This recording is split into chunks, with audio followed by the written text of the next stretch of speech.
समादरणीय धार्मिक सज्जन, यजुर्वेद का 33वां अध्याय। आज मंत्र संख्या 5 का स्वाध्याय किया गया।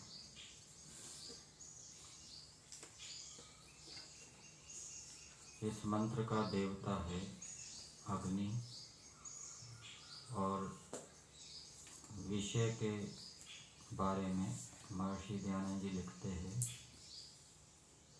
रात्रि दिन जगत की रक्षा करने वाले हैं। आज के मंत्र में रात्रि और दिन के बारे में बताया है, इनकी विशेषताओं को बताया है, और ये दिन और रात हमारी रक्षा करते हैं। परमेश्वर का मुख्य नाम ओम है और ओम का अर्थ किया जाता है सर्वरक्षक। और यह बात भी बताई गई है कि ईश्वर के अन्य जितने नाम हैं उन सब का ग्रहण ओम से हो जाता है।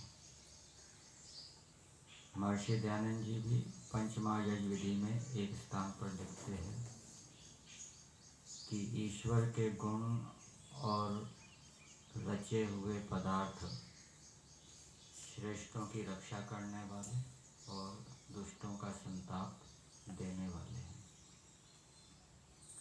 तो ईश्वर के गुण रक्षा करते हैं। ईश्वर के रचे हुए पदार्थ ईश्वर के कर्म हैं, क्योंकि ईश्वर की क्रिया से ये उत्पन्न हुए हैं। क्रियते इति कर्म। और स्वभाव भी ले लेना चाहिए।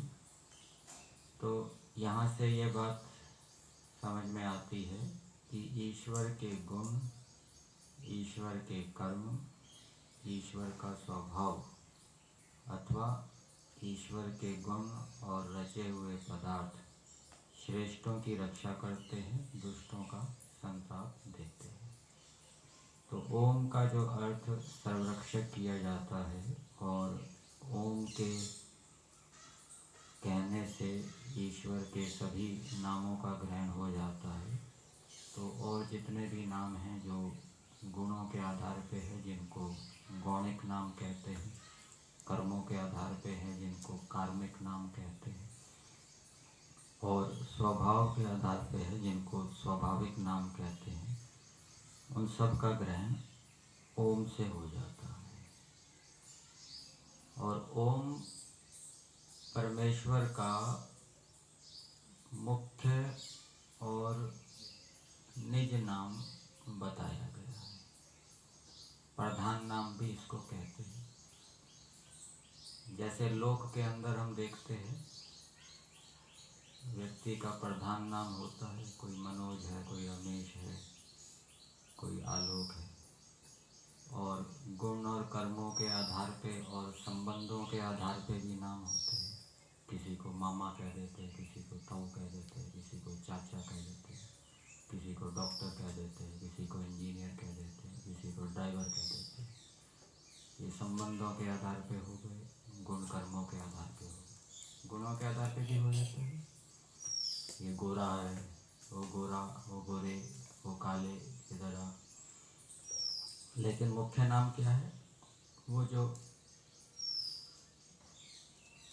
सरकारी कार्यवाही में लिखवाया जाता है अथवा विद्यालयों में जो नाम लिखवाया जाता है, वो निज नाम, मुख्य नाम समझना चाहिए। इसी प्रकार से ईश्वर का मुख्य नाम क्या है? ओम है। और ओम के विषय में एक बात बताई जाती है कि कुछ व्यक्ति धन्वंतरी जी के पास गए कि आपने तो अनेक शारीरिक रोगों की औषधियाँ बनाई है, मानसिक रोग की क्या औषधि है? तो उन्होंने बताया कि ओम का जप, ओम का चिंतन, ये क्या है? मानसिक रोगों की औषधि है। केवल ओम का जप और चिंतन करने से मानसिक रोग दूर नहीं हो जाएंगे, व्यवहार भी ठीक होना चाहिए। जो व्यक्ति व्यवहार के अंदर ठीक प्रकार से यम नियमों का पालन करेगा, अपने कर्तव्यों का, धर्मों का ठीक ठीक अनुष्ठान करेगा और फिर ओम का जप करेगा, ओम का चिंतन करेगा, तो वो उसके मानसिक क्लेशों को, रोगों को दूर करेगा। और जो केवल सारा दिन ओम का जप कर रहा है और व्यवहार के अंदर ठीक प्रकार से नहीं चल रहा, उसका वो प्रयास विफल रहेगा, हाथी के स्नान के समान। तो परमेश्वर का मुख्य नाम ओम है। परमेश्वर सबकी रक्षा करने वाले हैं। अनेक प्रकार से परमात्मा हमारी रक्षाएं करते हैं, जो हम संध्या के मंत्र में बोलते हैं। आदित्य ईशवः, पितर ईशवः, अन्नम ईशवः, अशनि ईशवः और ध्रुवादिक विरुद्ध ईशवः, वर्षम ईशवः। तो ये सारे परमेश्वर के बाण हैं। सूर्य की किरणें, प्राण, विद्वान मनुष्य, इसी प्रकार से ये अन्न हैं, ये भी परमेश्वर के बाण हैं। अन्न के माध्यम से परमेश्वर हमारी रक्षा करते हैं। और विद्युत है, ये भी परमेश्वर का बाण है। इसके माध्यम से परमेश्वर धार्मिकों की रक्षा करते हैं, दुष्टों को संताप देते हैं। इसी प्रकार से औषधियाँ, वनस्पतियाँ, वर्षा, इनके माध्यम से परमेश्वर रक्षा भी करते हैं और दुष्टों का विनाश भी करते हैं। और एक रक्षा परमेश्वर के इस रूप में बताई गई है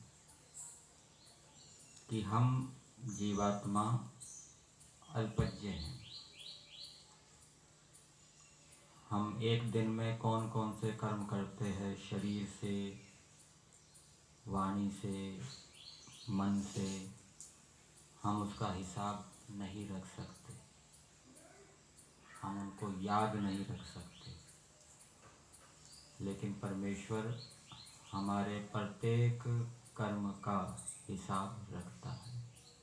जैसे कहीं सीसीटीवी लगा होता है तो वहाँ सूचना लिखी होती है कि यहाँ आप सीसीटीवी की निगरानी में हैं, सावधान रहें। सीसीटीवी तो बाहर की चेष्टाओं को देख सकता है, मन के अंदर जो हमारे कैसे कैसे विचार उत्पन्न हो रहे हैं उसको परमेश्वर, वो सीसीटीवी नहीं जान सकता। लेकिन परमेश्वर रूपी सीसीटीवी प्रत्येक व्यक्ति के साथ विद्यमान है और वो प्रत्येक व्यक्ति के मानसिक विचारों, कर्मों को जान रहा है। तो परमेश्वर ने हमारे कर्मों की व्यवस्था इस प्रकार से की है, जो भी हम अच्छे और बुरे कर्म करते हैं शरीर से, मन से, वाणी से, उनकी छाप मन के ऊपर पड़ जाती है। संस्कार के रूप में वो मन में स्थिर रहती है। उसको अदृष्ट कहते हैं, धर्माधर्म कहते हैं। और वो ईश्वर की जानकारी में भी होते हैं। जब प्रलय के समय हमारा शरीर और सूक्ष्म शरीर भी टूट जाता है तो फिर सूक्ष्म शरीर में जो संस्कार हैं कर्मों के, वो कहाँ जाएंगे? वो ईश्वर के ज्ञान में रहते हैं। और प्रलय के बाद जब दोबारा सृष्टि होती है तो हमें कर्मों के आधार पर परमेश्वर शरीर आदि प्रदान करते हैं। तो ये परमेश्वर की एक रक्षा है। जैसे कोई गरीब व्यक्ति है, वो पैसे जमा करके रख नहीं सकता, कोई चोर ले जाए, सुरक्षा नहीं कर सकता, तो वो किसी सेठ के पास जमा कराता जाता है अथवा बैंक में जमा कराता जाता है। तो बैंक अथवा सेठ उसके पैसे की सुरक्षा रखते हैं। इसी प्रकार से हम भी अपने कर्मों को याद नहीं रख सकते, हिसाब नहीं कर सकते। परमेश्वर उन सब का हिसाब रखता है और फल भी देता है। हम कर्मों का फल चाहते हैं या नहीं चाहते? स्वयं तो अपने कर्मों का पूरा पूरा फल ले नहीं सकते, कुछ अंश में ले सकते हैं। तो ईश्वर में ये सामर्थ्य है कि वो हमारे कर्मों का ठीक ठीक फल भी देता है। ये भी परमेश्वर की एक प्रकार से रक्षा है। और परमेश्वर ने इस संसार के अंदर अनेक विद्वानों को उत्पन्न किया, उसके माध्यम से भी परमेश्वर हमारी रक्षा करते हैं। पितर ईशवः, मास्टर आत्माराम अमृतसरी के बारे में आपने सुना होगा। उन्होंने भी बहुत से शास्त्रार्थ किए, आर्य समाज से संबद्ध ही विद्वान रहे हैं, लब्ध प्रतिष्ठित, और उन्होंने अनेक व्यक्तियों को धार्मिकता सिखाई। ये क्या है? रक्षा है विद्वानों के माध्यम से। वो ईश्वर की व्यवस्था से ही विद्वान उत्पन्न होते हैं। और विद्वान जो कर्म करते हैं वो ईश्वर की प्रेरणा से करते हैं। उनके अंदर जो गुण होते हैं वो ईश्वर से ही प्राप्त होते हैं। इसी प्रकार से आपने बंगाल के अंदर प्रसिद्ध शिक्षा शास्त्री, लेखक, संपादक, सुधारक ईश्वर चंद्र विद्यासागर जी का नाम सुना होगा।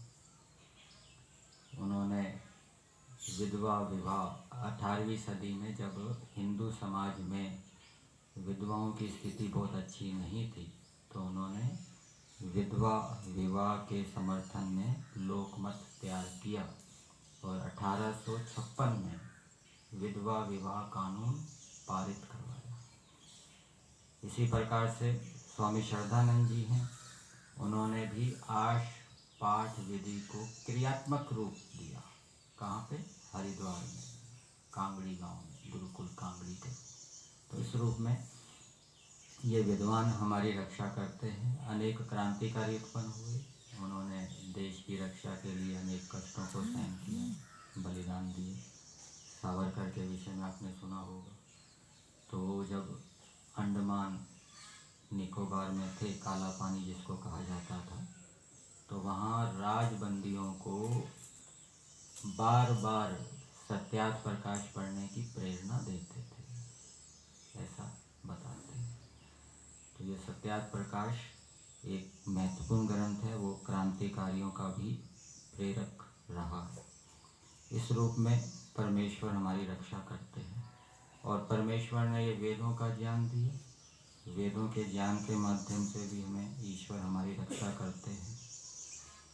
एक अथर्ववेद के अंदर मंत्र आता है, वाचम अष्टापदिम नवस्रक्तिम ऋतस्पृशम इंद्रात अहम परिममे।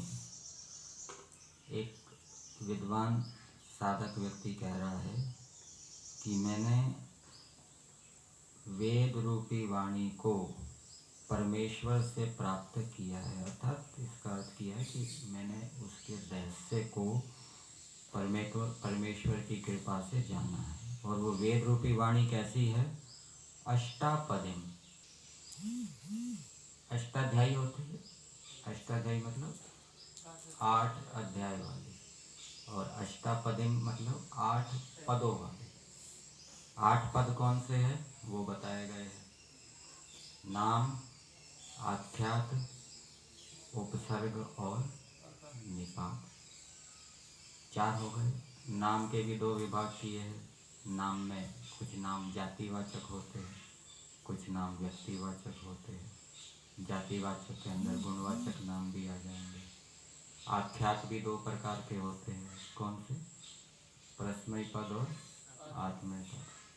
और निपात और उपसर्ग। निपात 3 प्रकार के बताए गए हैं। उपमा के अर्थ में निपात आते हैं, पाद को पूरा करने के लिए निपात आते हैं, और कर्म उपसंग्रह अर्थ में निपात आते हैं। इस प्रकार से ये 8 पदों वाली ये वेद वाणी है। और नवस्रक्तिम, ये मुख्य रूप से 9 अलंकारों वाली है, 9 अलंकारों से युक्त है, ऐसा वर्णन किया है। और ऋत स्पृशम, सत्य नियमों को बताने वाली है।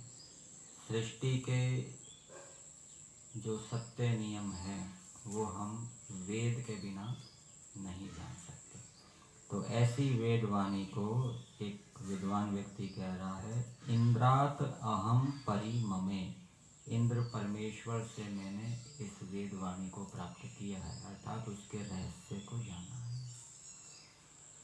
जो व्यक्ति जितना शुद्ध अंतःकरण वाला होगा और जितनी अधिक विद्या से युक्त होगा, उतना अधिक वो वेदवाणी के रहस्यों को जानेगा, उतना अधिक वो वेदवाणी से प्रेरणा को प्राप्त करेगा। और कुछ व्यक्ति ऐसे होंगे जो वेदवाणी को पढ़ के भी कुछ प्रेरणा नहीं प्राप्त करेंगे। वहाँ पर क्या कारण रहेगा? अंतःकरण की अशुद्धि और विद्या का अभाव। तो ऐसी वेदवाणी जो हमें सब सुखों को देने वाली है, सब दुखों को दूर करने वाली है, जिसके अनुकूल आचरण करके हम सांसारिक स्थायी सुख और मोक्ष सुख को प्राप्त करते हैं, ये परमेश्वर ने दी है। इसके माध्यम से परमेश्वर हमारी रक्षा करते हैं। रक्षा का एक स्वरूप आज के मंत्र में बताया है। रात्रि और दिन के माध्यम से भी परमेश्वर हमारी रक्षा करते हैं। मंत्र है, द्वे विरूपे चरतः स्वर्थे अन्यान्या वत्सम उप धापयेते, हरिः अन्यस्यां भवति स्वधावान शुक्रो अन्यस्यां ददृशे सुवर्चः। रात्रि और दिन जगत की रक्षा करते हैं। कैसे करते हैं इस मंत्र के अंदर बताया है। भावार्थ को पढ़ेंगे, कुछ समझ में आएगा, फिर मंत्र के पदों को देखेंगे। भावार्थ में दिया है, जैसे दो स्त्रियां व गायें संतान प्रयोजनकारी पृथक पृथक वर्तमान भिन्न भिन्न समय में एक बालक की रक्षा करें। मतलब कि दो स्त्रियां हैं, उनके गर्भ में बालक हैं, उस बालक की वो रक्षा कर रही है। ठीक है। संतान प्रयोजनकारी, संतान प्रयोजन वाली है कि हमें संतान की प्राप्ति हो, और वो अपने गर्भस्थ बालक की रक्षा कर रही है। उन दोनों में से एक में हृदय को प्यारा महागुणी शांतिशील बालक हो, तो एक से तो बालक होता है, वो कैसा होता है?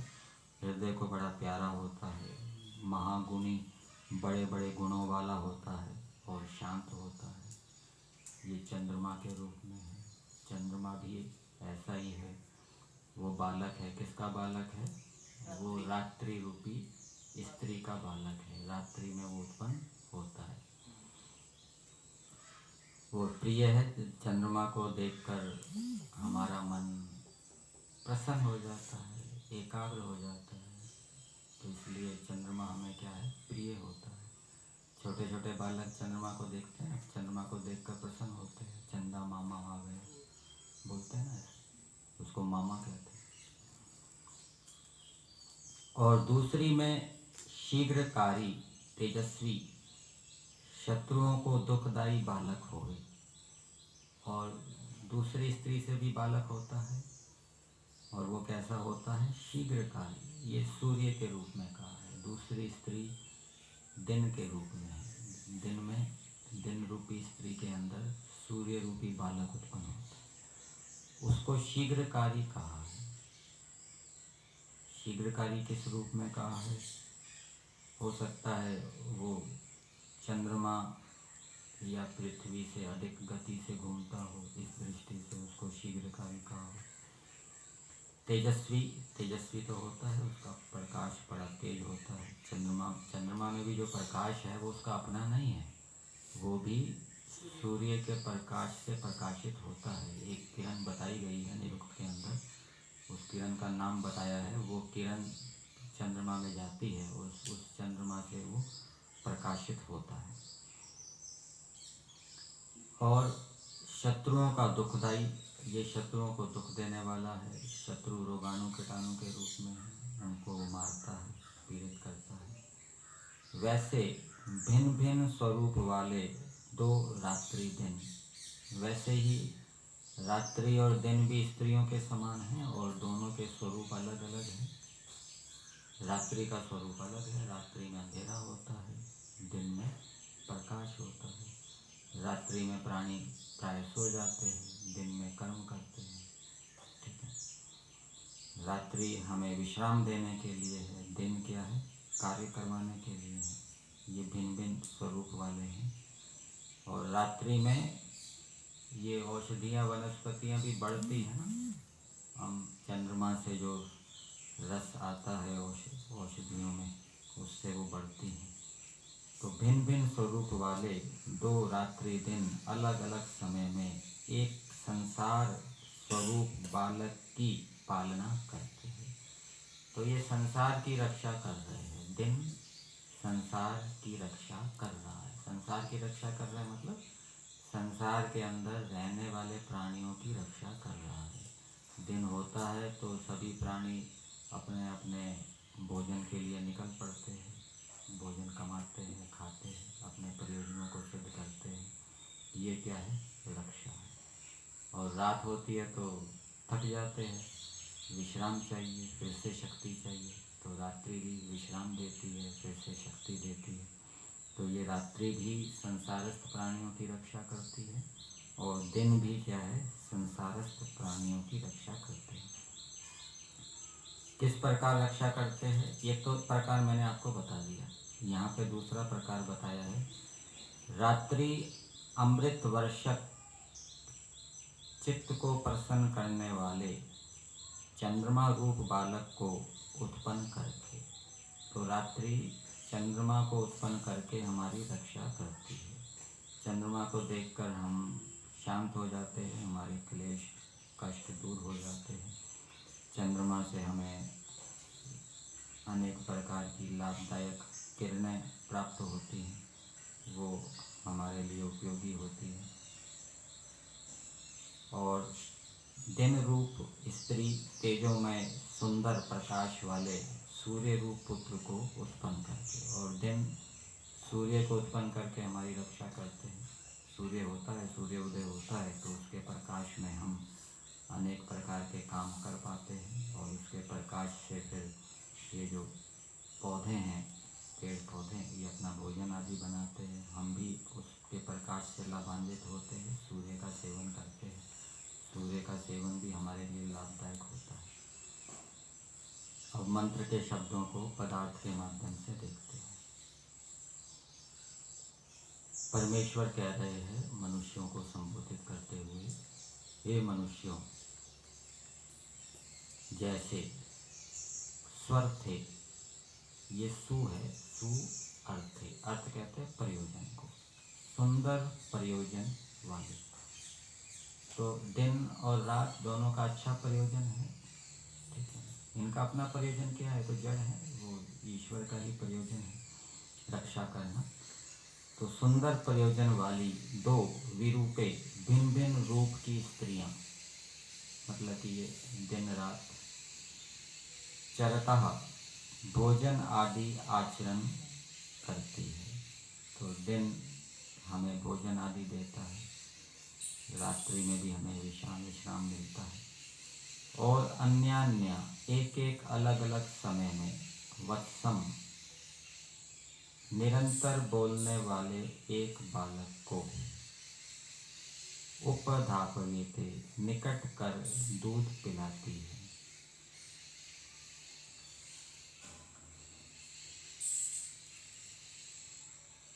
वत्सम शब्द के दो अर्थ किए हैं। एक तो वत्सम का अर्थ होता है संसार, संस्कृत भाग में देखेंगे, वसंती भूतानि अस्मिन्, जिसके अंदर प्राणी रहते हैं, वत्स धातु, इस कारण से संसार को भी वत्स कहते हैं। और बालक को भी वत्स कहते हैं। क्यों कहते हैं, वदति सततम, वो बोलता ही रहता है निरंतर। छोटा बालक है, बोलता रहेगा, आ करता रहेगा, तो इस कारण से उसको वत्स कहते हैं। उपधापयते, तो उस बालक को वो निकट कर दूध पिलाती है। उन दोनों में से एक में स्वधावान प्रशस्त शांति आदि अमृत तुल्य गुण युक्त हरि मन को हरने वाला पुत्र होता है। कौन? चंद्रमा। चंद्रमा को हरि भी कहेंगे क्योंकि वो मन को हरता है, मन को हर लेता है। मन को हरने का मतलब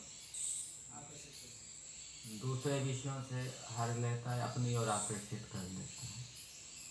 मन को हरने वाला पुत्र होता है। और शुक्र शीघ्रकारी, वैसे शीघ्रकारी दिया है, उसमें भी संस्कृत भाग में भी दिया है। शुक्र का अर्थ पावकः दिया है, सूर्य है। आशुकारी बालश्च, वैसे ये शीघ्रकारी बालक का विशेषण दिया है। छोटा बालक होता है ना, वो बहुत हाथ पैर मारता है तेजी से, शीघ्रकारी देखा होगा ना आपने, हाथ पैर बड़े तेजी से मारता है। तो ये शीघ्रकारी बालक का विशेषण दिया है। सूर्य का विशेषण तो संस्कृत भाग में पावक दिया है, शुच दीप्तो। ठीक है, तो शीघ्रकारी सुवर्चः सुंदर तेजस्वी, अन्यस्याम दूसरी में हुआ, ददृशे दिख पड़ता है। वैसे ही सुंदर प्रयोजन वाले दो काले श्वेत भिन्न भिन्न रूप वाले। तो ये दिन और रात के भी भिन्न भिन्न रूप है। दिन काला है, वो दिन श्वेत सफ़ेद है, रात्रि काली है, उसमें अंधकार होता है। रात्रि दिन वर्तमान है और एक एक भिन्न भिन्न समय में एक संसार रूप बालक को दूध आदि पिलाते हैं। उन दोनों में से एक रात्रि में अमृत रूप गुणों वाला मन का प्रसादक, प्रसादक मतलब प्रसन्न करने वाला, प्रसन्न शब्द भी प्रयपूर्वक शब्द धातु से बना है। मन को प्रसन्न करने वाला चंद्रमा उत्पन्न होता है। तो यदि मन को प्रसन्न करना है तो रात्रि को चंद्र दर्शन करना चाहिए। ठीक है, और द्वितीय दिन रूप वेला में पवित्र करता, ये सूर्य पवित्र करने वाला है। ठीक है, पवित्रता के लिए सूर्य का दर्शन करना चाहिए, उससे हमारा मस्तिष्क भी सात्विक होगा, शरीर भी शुद्ध होगा, पसीने निकलेंगे। सुंदर तेज वाला सूर्य रूप पुत्र दिख पड़ता है, ऐसा तुम लोग जानो। तो इस मंत्र के माध्यम से साक्षात रूप से तो दिन और रात का वर्णन किया है कि ये दिन और रात हमारी रक्षा करते हैं, सूर्य और चंद्रमा को उत्पन्न करके। और भी अनेक प्रयोजन इनके माध्यम से सिद्ध होते हैं। और परंपरा से ये मंत्र ईश्वर का वर्णन कर रहा है कि ईश्वर इन दिन और रात्रि के माध्यम से अथवा सूर्य और चंद्रमा के माध्यम से सारे जगत की रक्षा करते हैं। तो वेद के सभी मंत्र कहीं साक्षात, कहीं परंपरा से वो ईश्वर का वर्णन करते हैं।